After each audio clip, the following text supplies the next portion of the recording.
Hello বন্ধুরা, এই পৃথিবীতে খুব কম মানুষই থাকবে যারা ব্রুস লিকে চিনে না।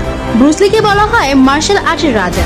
বন্ধুরা, আমি আপনাকে ব্রুস লি সম্পর্কে এমন কিছু কথা বলতে যাচ্ছি যা জানার পর আপনাদের ব্রুস লির জীবন সম্পর্কে জানার আগ্রহ আরো বেড়ে যাবে। বলা হয় যে ব্রুস লির কিকের গতি এতটাই দ্রুত ছিল যে ছবির শুটিং এর পর তার লড়াই দৃশ্য স্লো মোশন করে দেখানো হতো, যাতে পর্দায় এমন না দেখা যায় যে ব্রুস লি নকল অভিনয় করছে।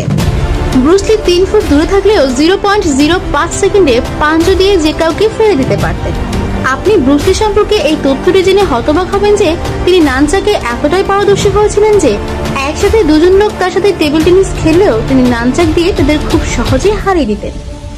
এই ভিডিওতে আমরা আপনাকে ব্রুস লির জীবনের পুরো সত্য জানাবো এবং কিভাবে মাত্র 32 বছর বয়সে তিনি মারা গিয়েছিলেন তা বলবো। বন্ধুরা, ব্রুস লি 16 বছর বয়সেও প্রায় 20টি ছবিতে চাইল্ড অ্যাক্টর হিসেবে কাজ করেছেন। ব্রুস লি তার সময়ে মার্শাল আর্টের জগতে বিশ্বের সর্বশ্রেষ্ঠ যোদ্ধা ছিলেন। কথিত আছে ছোটবেলায় অন্যদের কাছে মার খেয়ে বাড়িতে আসতেন, কিন্তু তার কঠোর পরিশ্রমের কারণে সেই সময় আসে যখন ব্রুস লি অন্যদের মারধর করত। সেই খবর তার মার কানে পৌঁছাতে শুরু করে। বন্ধুরা, 1971 সালে দ্য বিগ বস মুভির মাধ্যমে ব্রুস লির অনেক জনপ্রিয়তা অর্জন করে, যা তাকে রাতারাতি তারকা করে তোলে এবং ব্রুস লির মৃত্যুর পর তার আরো 3টি চলচ্চিত্র মুক্তি পায়। ব্রুস লি যখন শৈশবে অন্যদের কাছে মার খেয়ে বাড়ি ফিরতেন, তখন তিনি প্রতিশোধ নেওয়ার জন্য মার্শাল আর্ট প্রশিক্ষণ নিতে শুরু করেন। তারপর সে তার প্রশিক্ষণে এতটাই পারদর্শী হয়ে ওঠে যে সে তার মনকে এমন ভাবে প্রশিক্ষিত করেছিলেন যে সে বই পড়া, ওজন তোলা, টিভি দেখা এবং বক্সিং করা এই 3-4 কাজ একসাথেই করতে পারতেন। তার বাবা মা তাকে আমেরিকায় পাঠান এবং সেখানে তিনি তার খরচ মেটাতে মার্শাল আর্ট প্রশিক্ষণ দেওয়া শুরু করেন, যেখানে তিনি প্রশিক্ষণ দেওয়ার জন্য প্রতি ঘন্টায় $100 চার্জ করতেন। বন্ধুরা, আপনাদেরকে জানিয়ে দেই যে সেই সময়ে আমেরিকার শেফ ওয়াং জ্যাকম্যান মার্শাল আর্টের ক্ষেত্রে সর্বাধিক জনপ্রিয় ছিলেন এবং তিনি ব্রুসকে লড়াই করার জন্য চ্যালেঞ্জ করেছিলেন। আপনি জেনে অবাক হবেন যে ব্রুস লি মাত্র 1.5 মিনিটে তাকে পরাজিত করেছিল। জ্যাকম্যানকে এর আগে কেউ কখনোই হারাতে পারেনি, আর যখন ব্রুস লি মাত্র 1.5 মিনিটের মধ্যে এটি করেছিলেন, তাই সেখান থেকেই তার নাম বিখ্যাত হয়ে থাকে। আমরা আপনাকে জানিয়ে রাখি যে 11 সেকেন্ডে 15টি ঘুষি এবং কয়েকটি কিক মারার বিশ্ব রেকর্ড করেছেন তার নামে। 99% লোক ব্রুস লি সম্পর্কে জানে না যে তার চলচ্চিত্র বিগ বসে তিনি একজন ব্যক্তির শিরোচ্ছেদ করেছিলেন, কিন্তু সেই দৃশ্যটি সেই সিনেমা থেকে কেটে দেওয়া হয়েছিল। একবার হংকং এ Bruce Lee game of death ফিল্মের জন্য প্রযোজকের সাথে একটি মিটিং করেছিল।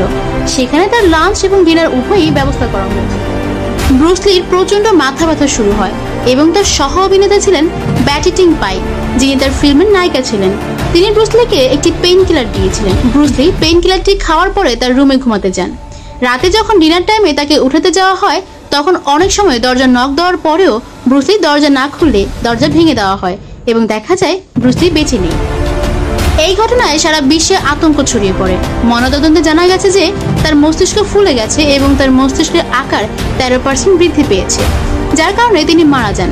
তার কাছের লোকজন এটা বিশ্বাস করতে প্রস্তুত ছিলেন না যে ব্রুস লি শুধুমাত্র মাথা ব্যথার কারণেই মারা যেতে পারে। যাই হোক, এটিও বলা হয় যে ব্রুস লির স্ত্রী তাকে স্লো পয়জন দিতেন, যার কারণে তার মৃত্যু হয়। কিন্তু ব্রুস লির মৃত্যু এখনো বিশ্বের একটি রহস্য হয়ে রয়েছে। ব্রুস লির ছেলে একটি ছবির শুটিং এর সময় গুলিবদ্ধ হন এবং সেও মারা যায়। বন্ধুরা, এই ছিল আজকের আয়োজন। ব্রুস লির মতো দ্বিতীয় কোনো যোদ্ধা কি এই বিশ্বে রয়েছে? কেউ জেনে থাকলে অবশ্যই কমেন্টে জানাবেন। আজকের এপিসোড এখানেই শেষ করছি। এই ভিডিওটি নিয়ে আপনাদের কোনো মতামত থাকলে তা অবশ্যই কমেন্টে জানাতে পারেন। ভিডিওটি ভালো লাগলে একটি লাইক এবং কমেন্ট করে দেবেন এবং অবশ্যই শেয়ার করতে একদমই ভুলবেন না। আপনি যদি আমাদের চ্যানেলে নতুন হয়ে থাকেন, তাহলে আমাদের চ্যানেলটি সাবস্ক্রাইব করে পাশে থাকা বেল বাটনটি অন করে দিন, যেন আমাদের সব আপডেট সবার আগে দেখতে পান। এবং আপনি যদি অলরেডি সাবস্ক্রাইব করে থাকেন, তবে আপনাকে জানাই অসংখ্য ধন্যবাদ।